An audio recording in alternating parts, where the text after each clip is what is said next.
एक औरत पीर साहिब के पास गई और कहा कि पीर साहिब मुझे कोई ऐसा तावीज़ दें कि मेरा शौहर मेरी हर बात माने, जो भी मैं कहूँ वो मेरे ताबे हो जाए। पीर साहिब भी दूर अंदेश इंसान थे। उन्होंने इस औरत की बात गौर से सुनी और कहा कि ये अमल तो शेर की गर्दन के बाल पर होगा, और वो बाल भी अब खुद शेर की गर्दन से उखाड़ कर लाएंगी तब असर होगा, वरना कोई फायदा न होगा। वो औरत बहुत परेशान हो गई और मायूस होकर वापस आ गई और अपनी सहेलियों को बताया। एक सहेली ने मशवरा दिया कि काम तो मुश्किल है मगर नामुमकिन नहीं। तुम ऐसा करो कि रोजाना 5 किलो गोश्त लेकर जंगल जाया करो और जहां शेर आता है वहां डालकर छप जाओ। कुछ अरसा बाद शेर के सामने जाकर डालो, वो गोश्त का आदी हो जाएगा।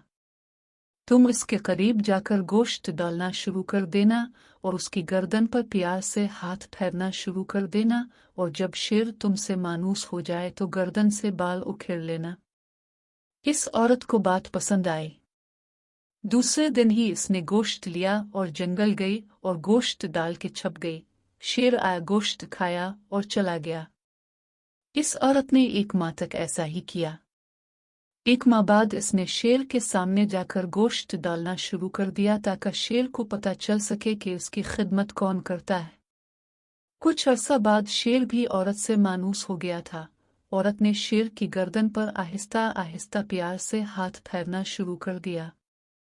एक दिन औरत ने मौका देख शेर की गर्दन से बाल उखेड़ा और खुशी खुशी पीर साहिब के पास पहुंच गए। बाल पीर साहिब को दिया और कहा कि मैं शेर की गर्दन से बाल उखेड़ कर ले आई हूं, अब आप अमल शुरू करें। पीर साहिब ने पूछा, कैसे लाई हो? तो औरत ने पूरी तफसील बता दी।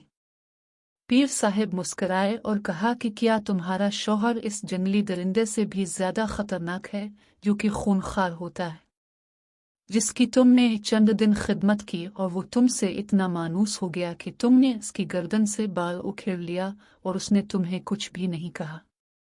तुम्हारे शौहर के साथ भी पेट लगा हुआ है, तुम उसकी खिदमत करो। जब जंगली दरिंदा खिदमत से इतना मानूस हो सकता है तो एक बाशऊर इंसान भी अब के ताबे हो सकता है।